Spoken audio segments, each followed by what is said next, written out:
What's up everyone? Welcome back again to my YouTube channel. Ngayon pag-usapan natin kung paano nga ba magsimula ng negosyo nang wala. So makita nyo sa aking thumbnail, okay? Nakita nyo doon yung before and after, okay? So ikukwento ko sa inyo yung naging simula ko sa pangnegosyo that time. So the age of 17, 18, 19 ako that time. So makita nyo parang before and after. Okay, so unahan ko na kayo bakit before and after. Kasi before yon tapos after. So nawala. So yun yung naging mga second business ko na yan lumipad na lang. Okay, so marami tayong mga kapalpakan. Kaya dito sa channel to ay madami kayong matutunan na mga kapalpakan ko na dapat nyong iwasan. Kaya andito ako para po i-share sa inyo yung mga experience ko at magkaroon kayo ng idea at matuto kayo sa aking mga kapalpakan sa pagninegosyo. Kaya tara na and let's go. Ngayon, ang muna kong ginawa nung ako ay nagnegosyo, okay, nag-isip lang ako ng business na wala pa dun sa barangay namin. So dati ito ay papandemic pa, okay? So sa loob lang ng bahay, hindi pwedeng lumabas. Kaya nagkaroon ako ng idea na magsimula ng negosyo. Okay, so ngayon may pahirapan yung pagpapadala, okay, pagka-cash outan ng GCash. So nag-isip ako ng business na pwedeng inegosyo sa bahay lang. So kung makita nyo, yung nag-start ako ng business ay doon lang ako sa bahay namin. Okay, yun yung advantage na mag-start ka ng business na kahit wala o kaya naman sa bahay ka lang. O kaya naman sa online ka lang. Kaya ang ginawa ko that time, okay, nag-business ako ng wala. Okay, so hindi mo kailangan mag-rent, hindi mo kailangan ng shop, okay, kundi kung saan ka, doon ka lang. Yung bahay kasi namin ay malapit doon sa kalsada. Kaya advantage yun sa pagsisimula ko ng negosyo. Kaya kung ikaw, kung meron kayong bahay dyan na o kahit na naman sa loob yan, okay lang din naman eh. Basta maglagay ka lang ng signage. So that time, okay, nagpaprint ako ng maliit na signage. Hindi pa ako marunong talaga mag-layout that time. Pero blessing dahil natutunan ko kung paano kung tumayo sa sarili kong paa at kamay. Sabi ko sa inyo sa mga vlog ko, kumbaga, start on what you have. Kung ano yung meron ka, yun muna yung gamitin mo. Tapos, after that, siyempre, nagkaroon tayo ng ipon. Okay?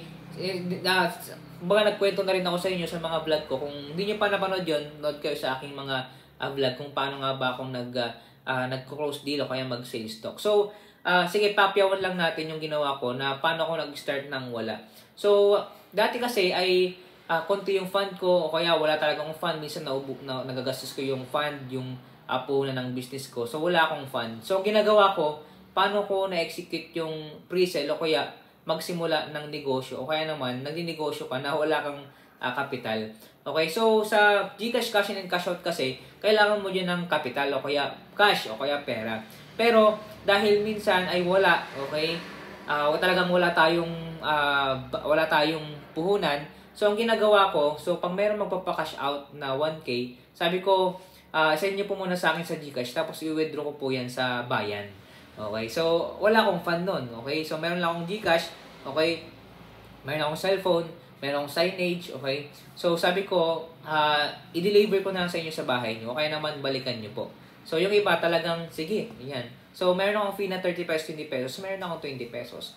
O yung iba naman, meron akong papakash out ng 10,000. Ganun ulit. Isa nyo po muna sa akin, tapos i-withdraw ko po mamaya, tapos daanan nyo na lang po. So, kumita ko ng 300, okay, 200. So, ganun din, 30,000, pa-cash out ng 30,000, send nyo muna sa GCash ko, tapos i-withdraw ko sa bangko. Okay, ganun. Kumbaga, nangyayari yung pre-sell. Okay, kaya kung hindi mo pa napanood yung aking video na pre-sell, okay, na kahit wala kang pera, yun yung kailangan mong malaman na skill na kahit na wala kang pera, okay, makapagnegosyo ka.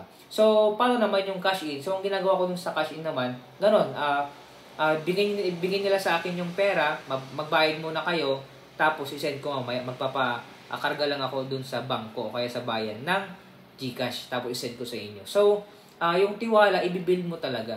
Sabi ko rin sa video ko na kailangan mong, kung di sila maniwala, o di iwan mo yung gamit mo o parang collateral, para maniwala sila. So, doon, nag-start ako sa wala hanggang nagkaroon ng progress. So, kung makita nyo doon sa aking thumbnail, yung before and after, tama. So, nang before noon, so, kahoy lang, tapos martilyo, tapos pako. So, simple lang yung ginawa ko. Tapos, nung nagkaroon ako ng ipon, okay, may nagtiwala sa atin. So, in-improve ko kasi nasira din eh. Kumbaga, ang pangit din tingnan. Tapos yung naging strategy ko doon, kung di nyo alam, talagang more on kung ako picture, more on posting, my day, upload, ganon. Tapos hanggang parang binivisualize ko parang mas magandang ganito. So yun, gumawa ko ng paraan para mag-improve yung ating signage, okay? Yung signage para mas makita nila. Kaya nung ginawa ko yun, mas madaming nagpa-cash out. Nag-start ako dun sa wala. Okay? So yung kinita ko, kinamit ko yun na para mag-improve sa aking business. So kung makita nyo sa picture na yun, sa story ko na yun, ay hindi siya ganun kadali. Kumbaga kailangan mo talaga siya ng pag-isipan ng mabuti, tapos skill. Okay, lagi ko sinasabi, okay, kung wala kasi yung idea, okay, so hindi ka makapag-execute. Kailangan mo muna kasing isipin ng mabuti kung paano mo gagawin. Tapos, advice ko rin na kilos ka agad, execute ka agad. Hindi mo pwedeng, bukas na yan, ito, huwag kang tamarin. Mas lalo pag bata pa, okay, pag yung 16, 17, 18, kumbaga andun pa kasi yung parang nag-aaral ka pa eh. Tapos parang hindi ka porsigil. Mas lalo pag yung mayaman ka kasi parang hindi ka gaganahan. Pero pag yung mahirap ka, kailangan mo ng pera, may pangarap ka, magpupursige ka. So, talagang self-discipline yung kailangan mo dyan. Kumbaga talagang yung sarili mo, kailangan mong i-improve. Kung nag-i-improve yung sarili mo, i-improve mo rin yung business mo. Kaya that time, in-improve ko, okay, gumawa ko ng paraan, ako ulit yung nag-layout, okay, sariling layout din, okay. So, ang ginagamit ko pala that time is yung Canva. Okay, so kung gusto niyo pong matuto mag-layout, okay, try nyo lang, parang observe lang kayo, tapos sarili nyong layout lang din, libre lang naman yung pag-layout yung Canva. Kaya kung mag-start kayo ng business na wala, pwede na lang kayo mag-start ng kuha kayo ng, kunyari, magbebenta kayo ng spaghetti, okay, marunong kayo magluto, pero wala pa kayong product na yun, so kuha lang kayo sa Google o kayo sa Chrome, okay, ng picture ng spaghetti, tapos edit nyo doon sa Canva, tapos i-post nyo na nagbebenta kayo. So, hindi nyo kailangan ng puhunan. Kumbaga ganito, nagbebenta ako ng spaghetti. Tapos yan, may magko-comment, sabihin nyo, kunin ko na po yung bayad. Yun yung pambili mo ng raw material. Tapos yun, hindi mo kailangan hindi mo kailangan ng puhunan kasi bayad muna, tapos i-produce mo na, tapos i-deliver mo na. So, yun din puhunan. Kaya yung principle na magsimula ng walang puhunan ay pwede yun. Basta mapagkakatiwalaan ka lang sa maliit at kung ano yung talent mo talaga ay pwede mong gamitin yan sa pagninegosyo. At the same time, paunti-unti, nagkakaroon ng progress. Okay, ang pagkakamali ko lang kasi that time is parang napakabilis ko. Okay, kumbaga, ganito, atat ba?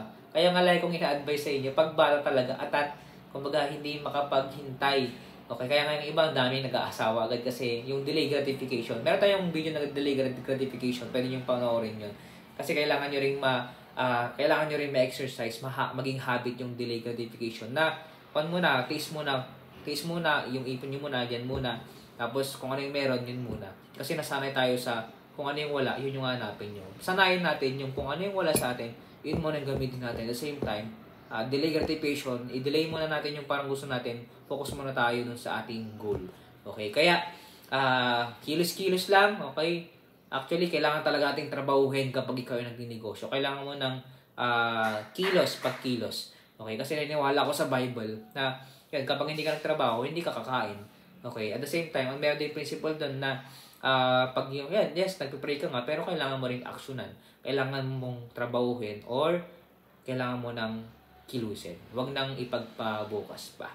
Alright, so salamat sa panonood at nawa naging blessing sa inyo yung aking video. At sa susunod nating mga video ay is all about yung mga branches ko. Okay? So abangan nyo po yun at don't forget to like and subscribe if na-bless ka sa ating video at the same time sa ating naging kwento sa pagsisimula ng negosyo. Kaya don't forget to comment na rin para naman mag-grow tayo sa ating YouTube channel. At the same time ay yung algorithm tumaas. At the same time, okay, madaming makakita, okay, madaming makakita sa ating mga video. Kaya salamat sa inyo and see you on my next vlog. Bye-bye. God bless.